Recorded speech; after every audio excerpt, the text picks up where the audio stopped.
I would like to welcome everybody to Demystifying the Complicated Process of Scaling Beyond Your First Location. My name is Douglas Jerem, as was mentioned before, and I am a partner at Sabre Advisors, and I lead the national advisory practice for the company.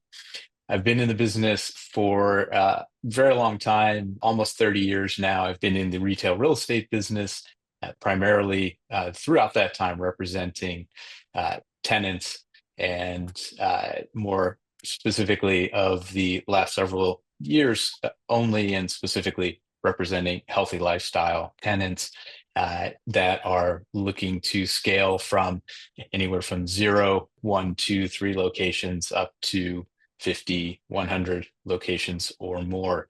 And our business and our company is here to take them on that journey. For about 25 years, I owned my own company, which I sold in 2018, and then I joined Sabre to take the work that I was doing there and take it to the next level.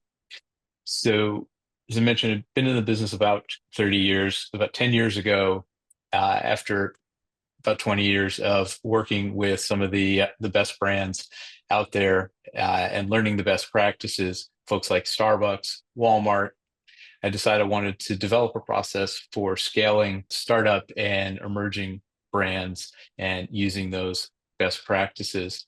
Something I saw over and over again with these best-in-class retailers was a clear definition of process and a follow through on that process, and learned what enabled them to really scale rapidly and successfully. So I designed a similar process and built this platform that we have, and I'm going to share today a lot of those learnings that went into building this platform and talk about how you can look at your own business in this way and prepare yourself to be able to and be ready to scale. There's actually a lot of things to do before you start looking at real estate in order to be prepared to successfully engage in that process and scale to 2, 3, 5, 10 or more locations. Today, we're going to go through talking about what scaling is, how to assess if you're ready, how to do the things to take the model that you have currently and make that something that is a scalable business model. We'll then talk about the site selection process as well as the market analysis to do that site selection.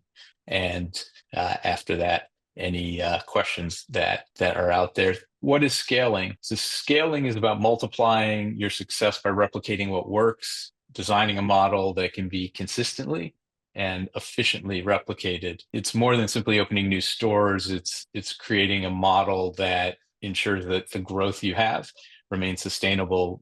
We see quite often businesses that scale, and they sometimes scale very rapidly, but there comes a point when the wheels fall off, and that usually is a result of not doing some of the proper homework and the tasks before scaling that you need to not have that happen, and so that you can keep going past 5 or 10 locations and continue to be profitable and continue to grow. So the difference between scaling and growth, you imagine a Pilates studio that opens a second, a third location with the same classes, the same standards. That's scaling. Simply adding another class type or a service line at your one location, that's growth, but that's not scaling. So why would you want to scale? This certainly is, a lot of people, if you have 1 or 2 locations, you're super busy. That's a lot of work to run. But there's definitely some incentives if you have that ambition to scale. So one is enterprise value. Scaling can exponentially increase your business's worth and also enhance your brand presence and market influence. So consider how Sabre expanded Solid Core from 3 studios to a national brand that has over 120 locations and was just sold last week, actually, for an incredible $600 million. They're really the poster child for building enterprise value through scaling. Some of the challenges that you're going to face, hurdles include limited resources, both financial and human, as well as solving for operational complexities while maintaining quality. We've seen several businesses in the healthy lifestyle vertical be hampered by a shortage of one of these things.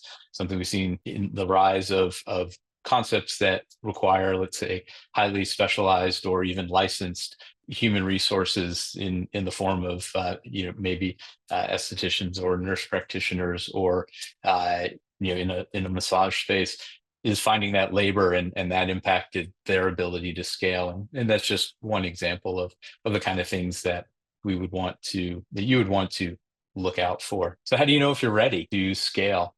To assess your readiness, you want to do an internal assessment and start off, evaluate current store performance. What's the financial health? Review your KPIs, key performance indicators like profit margin, revenue growth, and to ensure that stability. And something to look at within that, if you have one or two locations, identify if there's unique circumstances that are contributing to profitability that won't be present in future locations. Examples would be an owner that is not taking a salary, lower occupancy costs because you had a relationship that allowed you to get a below market lease that you're not going to have at future locations. Maybe enhanced marketing effectiveness because you've had a long time presence in a local market, or you have particular influence in your local market. Those things won't necessarily be replicated, and you need to account for those to understand if you really do have a profitable model. You want to look at your operational efficiency, ensure your processes are optimized, because any inefficiency that you have is just going to multiply when you expand. What systems are you using? What can be simplified? What can be eliminated? Try to delete things if you can, and get down to the most simple operating model. You take a look at your internal infrastructure. Do you have the right leadership and personnel that can manage multiple locations? Are you able to delegate if you're the owner, founder, CEO? Do you currently do everything yourself? And good tests. Can you leave your business for 1 or 2 weeks and return to the same business that you left? I think a lot of founders are not able to do that. It takes a different mindset to run your business that way. And if you don't currently have that set up, if you don't have that mindset, do you have a plan to move yourself in that direction? Your growth is going to place a lot of strain on the internal resources and systems, and those systems will break if they're not properly engineered to scale. Your processes, again, are your systems scalable and documented? Are they in writing? How do you teach people your processes? How do you teach them about your culture? So the way you're doing it now scalable. Can someone else do it if you don't? On technology side, you want to make sure you're invested in robust solutions for the customer engagement, for operations, finance, HR, scheduling, et cetera. Technology is just going to be crucial in managing multiple locations efficiently, and automate if you can. We'll talk about that more in a little bit. You may want to conduct a SWOT analysis to see if you can gain some insights, which that analysis would be strengths, weaknesses, opportunity, and threats. And there's lots of resources out there if you want to learn how to do that, if it's not something that you're already familiar with. Then you're going to also look at the external factors and market dynamics of the space that you're in and the market trend. Is your modality growing? Are you in Pilates, which is the fastest growing modality, or are you in spin, which is having difficulty right now? So you want to take a look at that and make sure that you're putting your efforts into something that is on the upswing and not the downswing. You want to look at the competitive landscape, either in the markets that you're going to or just overall. Do you have a differentiated concept? There's not a lot of white space right now in boutique fitness. There is so many different modalities and so many different flavors that it's really hard to be differentiated. And if you're not differentiated and you're going to go to a new market, you're going to have a lot of challenge. So you need to really be pretty ruthless about looking at whether or not you are differentiated, or if your success currently is because you were maybe the first in your market, or you've got that local pull that puts you in a place that that makes you the choice versus somebody else. Then you also want to look at the broader economic conditions. Is it now a good time to expand? Right now, although it should get cheaper, money's still expensive. Is it the right time to take on a lot of debt at 8%? So you want to be cognizant of that, as 4% versus 8% is night and day, when it comes to your debt service. And then the economic conditions on the other side for your customers, that's going to influence demand for them. If you're expanding into new cities or a different state, make sure that you understand the cost of living relative to where you are and where you're or where you want to go and where your existing locations are. And there's indexes out there to help you do that, to do that math and understand, if where you are is less expensive or more expensive than where you're going to go. How do we develop this scalable business model? Some of the things to take a look at and the places to go in order to do this: standardization and standard operating procedures. You want to document every critical task to ensure that you are able to maintain consistency across all your locations. These are the backbone of being consistent and having, building that playbook so that staff have something that they can look at and deliver that uniform experience when you're not there, when you haven't taught them, and when you have multiple locations. Everything should be broken down into extreme detail. This is also something that you would do if you were going to franchise your concept. It's the identical process. If you're in a franchise system or you've been in one, you can take a look at that operational manual. That's largely same things that we're talking about here. And you want to do regular audits and have continuous training programs, while the locations are operating, to maintain those standards.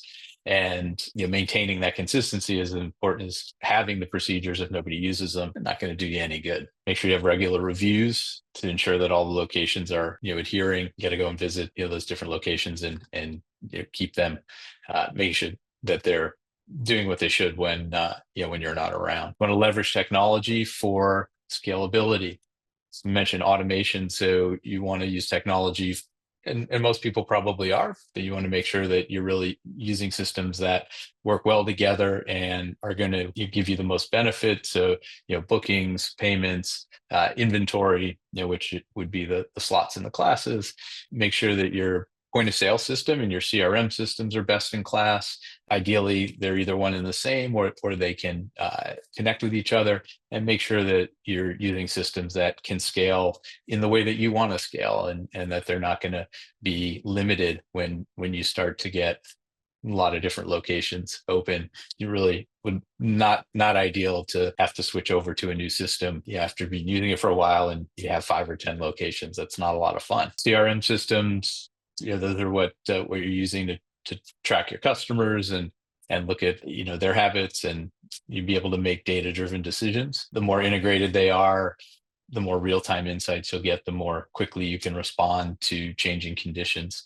One thing I want to mention about CRM systems or your POS system is, when you do set up your system, make sure it's set up to capture your customer addresses. I believe very strongly that the very small additional friction that may introduce is not going to change that sign up. And capturing that full customer address and not a zip code will give you extraordinarily valuable data for your future expansion. And not collecting it is literally leaving money on the sidewalk. And so if there's one of the key things to take away from this whole thing is to capture that information. And there's some different ways to do it, but it's kind of crazy not to capture that. So we want to create these systems and then make sure that they're replicable. You want to have repeatability in your workflows. So standardized workflows, as we've talked about, and develop marketing calendars, and you develop programming that is replicable across all of your locations. Try to stay away from locations that are built differently so that the programming is different, and that feeds into the next item, which is in the construction of your location. You want to move towards developing a prototype. You want to have a signature look and feel to reinforce your brand identity. And you want to be able to understand and control your costs, and also be able to do what's known as value engineering, which is to, once you have a standard design, each time you build one, you find new ways to reduce your costs, simplify things, get economies of scale. One of the best ways to develop a prototype that maintains your brand identity and your look and feel, but is flexible and can adapt to different types of spaces, is to design what would be called a kit of parts. And those parts are all the same, but how you put them together can differ, and that can meet both goals of standardization and flexibility. And then you want to also be able to have a very consistent way to onboard and train staff. In the end of the day, the real estate is not as important as the operations and the people that are there executing on your concept. So having really high quality onboarding and teaching culture, being able to train so that people can adapt quickly and do it the way you want them to do it, and make sure you have those systems in place to make that process scalable. Online learning management systems, maybe not something to do right out of the gate, but something to keep an eye on once you are starting to open multiple locations in a year, that there can be a lot of value in adopting that kind of system. To do all this requires money, of course. Everything requires money. So in order to do that, you're going to need a financial plan, and you got to look at your funding options. So you want to budget for your expansion. Nobody's going to want to give you money if you can't tell them and demonstrate that you know what things are going to cost within a reasonable margin of error. So make sure you've got a really detailed cost analysis on what your current operations are, expenses, and things like that, and then also on what you're projecting for the next location or the next few locations, build out costs, any inventory that you may have, staffing, and contingency funds. You want to make sure you're putting a really substantial budget for marketing. If you're going to a new area, it's very different to open a new market and gain traction and gain visibility in a new city.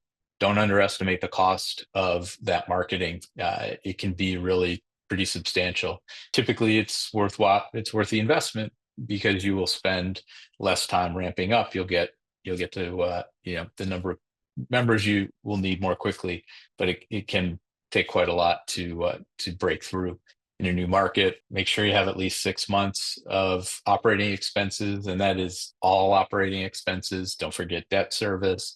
And if you can have a year, that's better.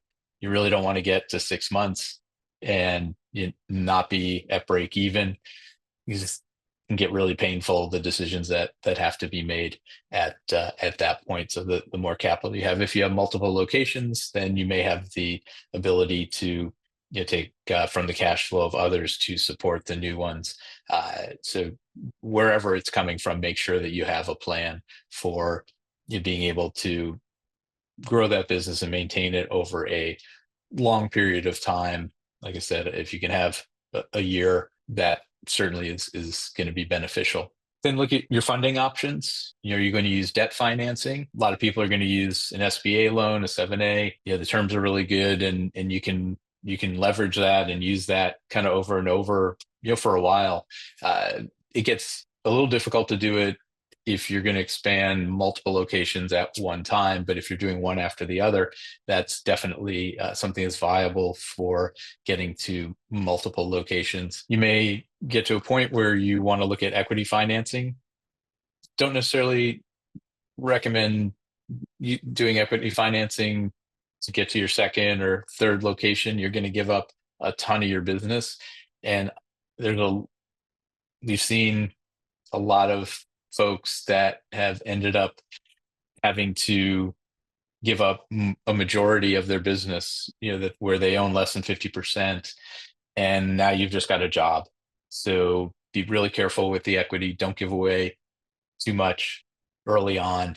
You're going to need it later on. Find another way. If you can, take on some debt, figure out some other alternatives. Once you are in a position to have a good valuation and better terms, then equity certainly is a great way to go. You want to make sure, though, you attract investors who are really aligned with your business values and are what would be called a strategic investor. They're going to bring something more to the table than money.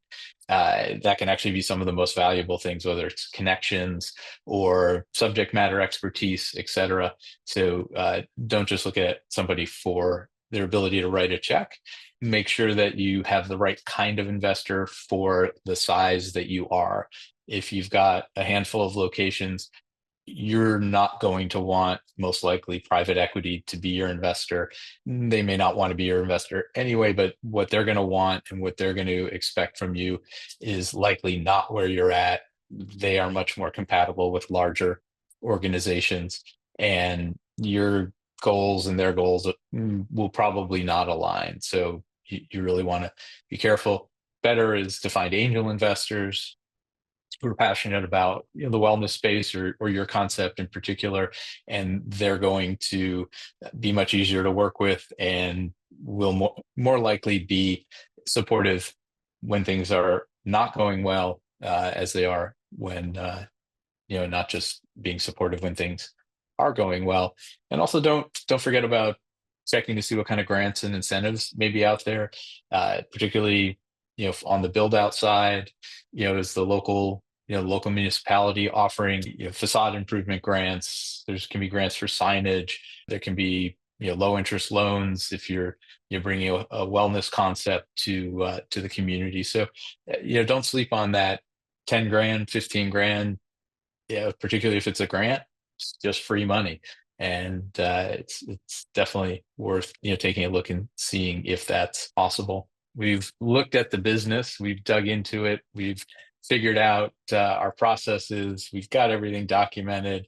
We know how we're going to expand, and we've got everything in good shape. We've determined we're ready. So now we can talk about the real estate side of things. So first, you want to do a little strategic planning. If you have one location, you're probably going to be expanding within the city that you're in. It's a great way to start. Certainly becoming a multi-unit operator in close proximity to where you are now is much easier. So in that case, you're not going to be analyzing the city or the whole metropolitan area because you already live there. You're going to want to look at the other trade areas within your city and figure out where you can identify and find your customer.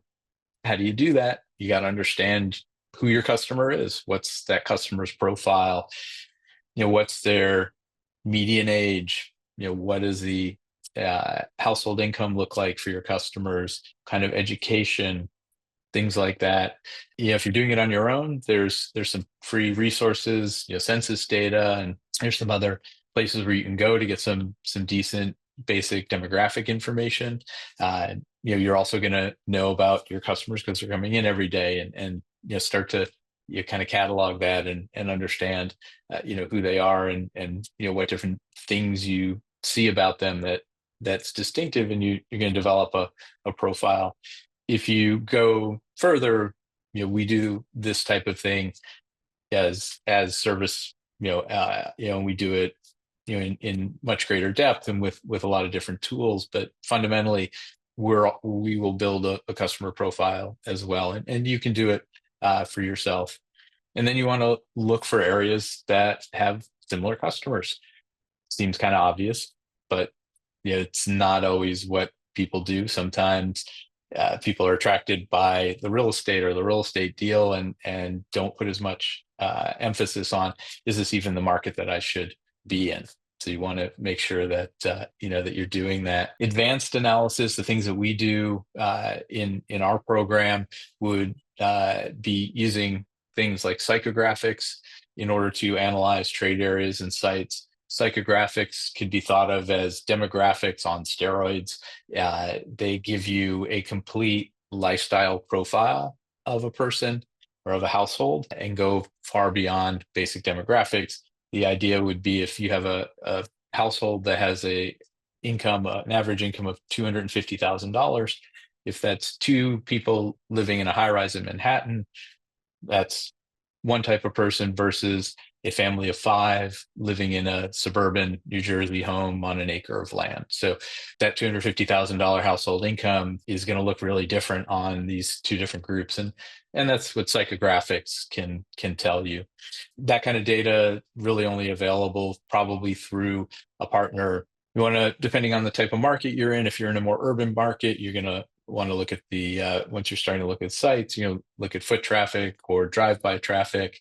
Look at the local competition. You want to assess the competition both for opportunity and threats. Something that I believe is kind of a conventional wisdom that I don't subscribe to is that you don't want to be around competition. I don't think that's right. I think that the car dealers have had it right for decades. You want to be where the customer is making a buying decision, and that's generally going to be where your competitors are. If you're differentiated and you operate a good business, then you shouldn't have anything to fear from your competitors. If somebody is looking at the different choices and you offer something they want, they're going to choose you. And I think being afraid of that, you might want to look at your business and really understand what it is, and if you don't think it's competitive, that's really the problem, not because you're near some other competitive uses. So the idea is be where don't make your don't try to make people come to you. Be where they are, meet them where they are, be in their path of travel that they're going every day, be where they're shopping for their groceries and daily needs. Be convenient. Once you have the area that you want to be in and you start looking at sites specifically, some of the criteria that you're going to want to look at. So talking about that convenience, and a way to think of that convenience is that you want to reduce the friction of acquiring your service. And what that looks like is been mentioned, being where they already are, being in their commute. People are going back to the office now. So where are they driving by a couple times a day? Where do they go to get their groceries? So be in that path of travel. And once you're there, choose a location that's going to be easily accessible. The reality is it's more important for your location to be easy to get into than it is to get out of. You don't want it to be a nightmare to get out of, but the most important part is not frustrating your clients on the way in. If your fitness, it's enough for somebody to get out of the house to go do that workout. You don't introduce more friction into that by making your location difficult to get into. Make sure you have enough parking if you're in the suburbs. Things of that nature, so that people don't get frustrated. Visibility is important. These days, visibility, in my view, is more important for leveraging your real estate for brand awareness and marketing than it is because that people need to see where you are to find you. I'm not sure the last time you went to find something new. Pretty sure you put it in your app, put it in Waze, and it drove you there. So there's value to visibility for people finding you the first time, but these days I rank that actually quite low. But I do believe very much that if you can leverage your real estate to do some marketing for you, that's free marketing. So that's really the visibility is really more about that these days than it actually is about people being able to find you. Be pragmatic about the costs. You're not Starbucks. You don't need that corner on the out parcel, and you don't need to pay for it. You want to be in the right area, but be creative. Look at, can you take you know, a secondary type of space, something in line in the shopping center rather than on that corner, and get a cheaper deal. Put a more focus on making sure that recurring cost is, as economical as possible.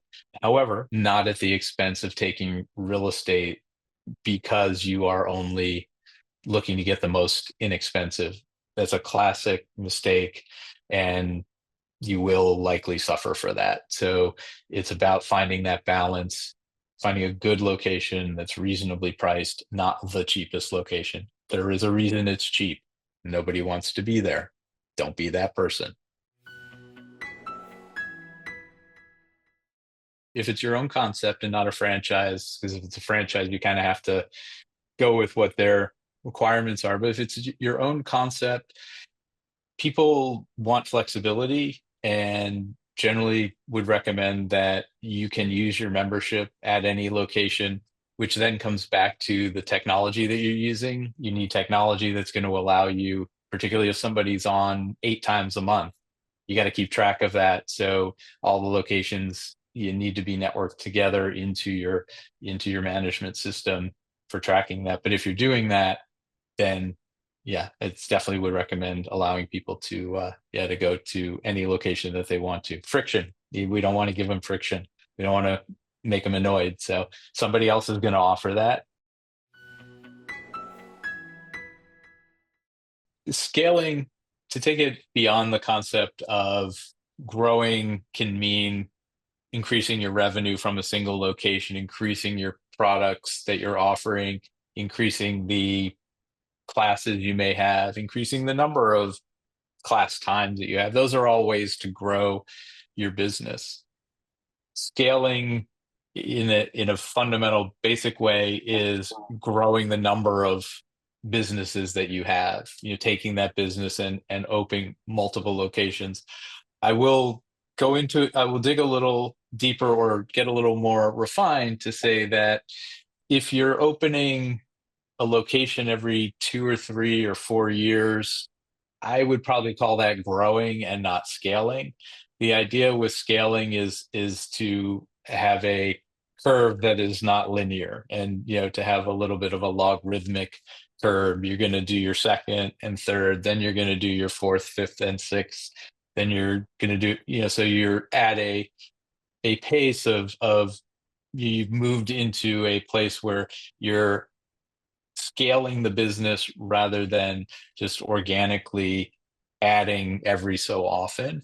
And also, when you're scaling, I think it's absolutely imperative that you have a goal and you know where you're going. I want to grow to 15 locations and sell. I want to grow to 25 and start franchising. Not, I think if you're growing, you sort of are being opportunistic. If you're scaling, I think you need to have and certainly should have a long-term plan that you are actioning against, and being very deliberate to say, I'm waking up in the morning and my job is actually to make this company have more locations, versus, hey, I think I can open another one now because I've got enough capital and there's a good location. In our view, scaling is growing your locations and growing them in a systematic and planned way. Thank you for your time, everyone. Take care.